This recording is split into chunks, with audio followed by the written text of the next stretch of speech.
In this video, I want to tell you about a couple special matrix operations called the matrix inverse and the matrix transpose operation. Let's start by talking about matrix inverse. And as usual, we'll start by thinking about how it relates to real numbers.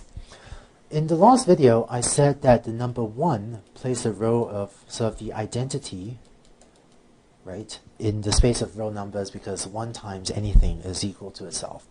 It turns out that real numbers have this property that every number that each number has an inverse. For example, given the number 3, there exists some number, which happens to be 3 inverse, so that that number times 3 gives you back the identity element 1. Right? And so, 3 inverse, of course, this is just 1/3, right? And given some other number, maybe 12, there's some number which is the inverse of 12, written as 12 to the minus 1, or really this is just 1/12. So that when you multiply these two things together, right, the product is equal to the identity element 1 again. Now, it turns out that in the space of real numbers, not everything has an inverse. For example, the number 0 does not have an inverse, right? Because sort of 0 inverse, so 1 over 0, that's undefined, right? Because 1 over 0 is not well defined. And what we want to do in the rest of the slide is figure out what does it mean to compute the inverse of a matrix. Here's the idea. If A is an m by m matrix, and if it has an inverse, I'll say a little bit more about that later, then the inverse is going to be written a to the minus 1, and a times its inverse, a to the minus 1, is going to equal to a inverse times a, is going to give us back the identity matrix. Okay? Only matrices that are m by m for some value of m have an inverse. So a matrix that is m by m, this is also called a square matrix. And it's called square because the number of rows is equal to the number of columns. Right? And it turns out only square matrices have inverses. So if A is a square matrix, so it's m by m, and if it is inverse, then it satisfies this equation over here. Let's look at a concrete example. So let's say I have a matrix 3, 4, 2, 16. So this is a 2 by 2 matrix. So it's a square matrix, and so this matrix could have an inverse. And it turns out that I happen to know the inverse of this matrix is 0.4 minus 0.1 minus 0.05, 0.075. And if I take this matrix and multiply these together, it turns out what I get is the 2 by 2 identity matrix, I. I can write this as I 2 by 2. Okay? And so on this slide, this matrix is the matrix A, and this matrix is the matrix A inverse. And it turns out that here I've computed A times A inverse. It turns out if you compute A inverse times A, you also get back the identity matrix. So how did I find this inverse? How did I come up with this inverse over here? It turns out that sometimes you can compute inverses by hand, but almost no one does that these days. And it turns out there's very good numerical software for taking a matrix and computing its inverse. So again, this is one of those things where there are lots of open source libraries that you can link to from any of the popular programming languages to compute inverses of matrices. Let me show you a quick example how I actually computed this inverse. And what I did was I used software called Octave. So let me bring that up. We'll see a lot more about Octave later. But let me just quickly show you an example. I'm going to set my matrix A to be equal to that matrix on the left. So I'm going to type 3, 4, 2, 16. So that's my matrix A, right? It's this matrix 3, 4, 2, 16 that I have down here on the left. And the software lets me compute the inverse of A very easily. I'm going to type P inv of A equals this.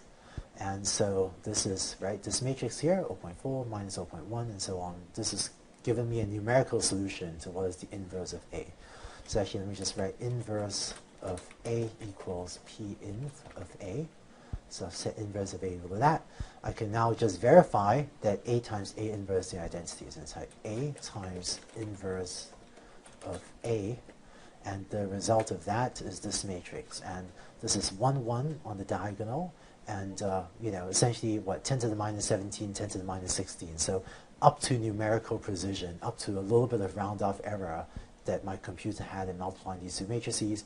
So up to little numerical round-off, these numbers off the diagonals are essentially 0. And so A times the inverse is essentially the identity matrix.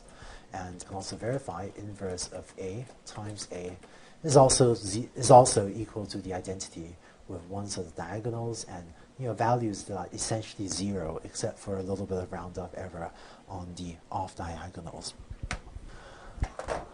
In my definition of the inverse of a matrix, I had this caveat, right? First, A must always be a square matrix, but I had this caveat of if A has an inverse.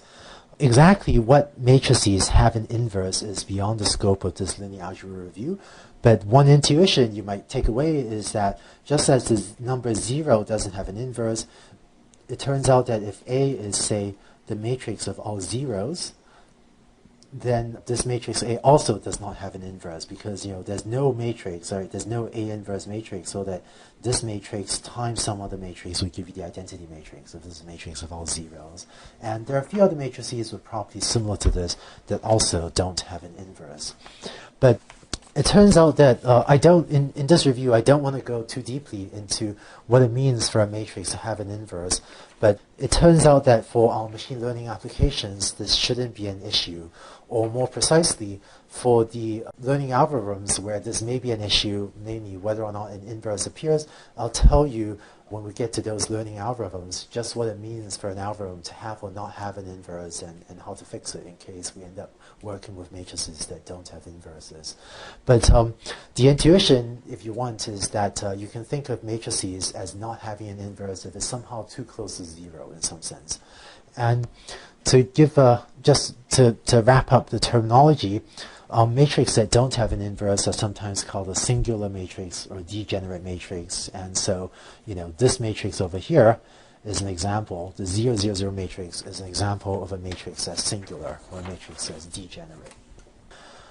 Finally, the last special matrix operation I want to tell you about is the matrix transpose. So suppose I have matrix A. If I compute the transpose of A, that's what I get here on the right. This is A transpose, which is written A superscript T. And the way you compute the transpose of a matrix is as follows. To get a transpose, I'm going to first take the first row of A, 1, 2, 0. That becomes this first column of the transpose.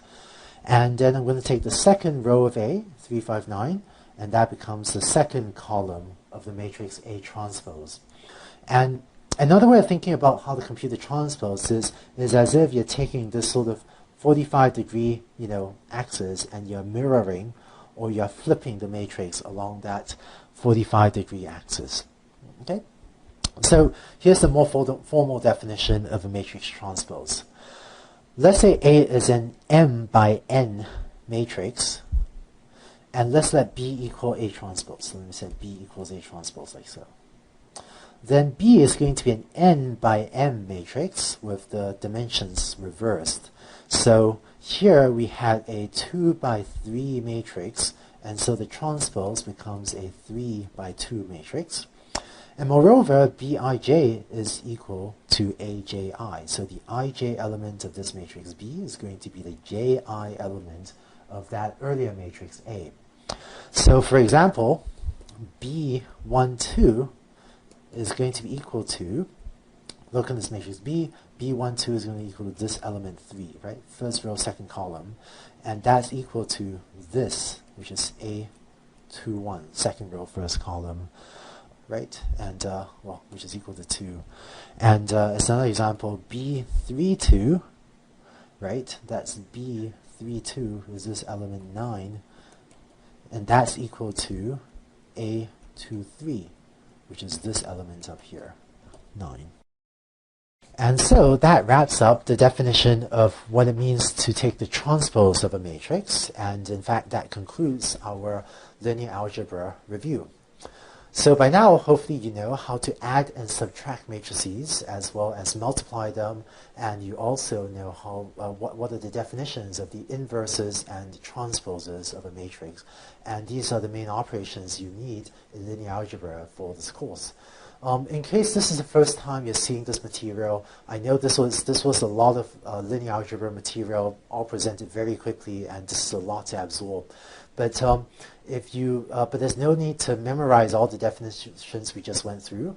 And if you download a copy of either these slides or of the lecture notes from the website, from the course website, and use either the slides or the lecture notes as a reference, then you can always refer back to the definitions to figure out, what are these multiplication, transpose, and so on definitions. And the lecture notes on the course website also has pointers to additional resources on linear algebra, which you can use to learn more about linear algebra by yourself. And next, with these new tools, we'll be able, in the next few videos, to develop more powerful forms of linear regression that can deal with a lot more data, a lot more features, and a lot more training examples. And later on, after linear regression, we'll actually continue using these linear algebra tools to derive more powerful learning algorithms as well.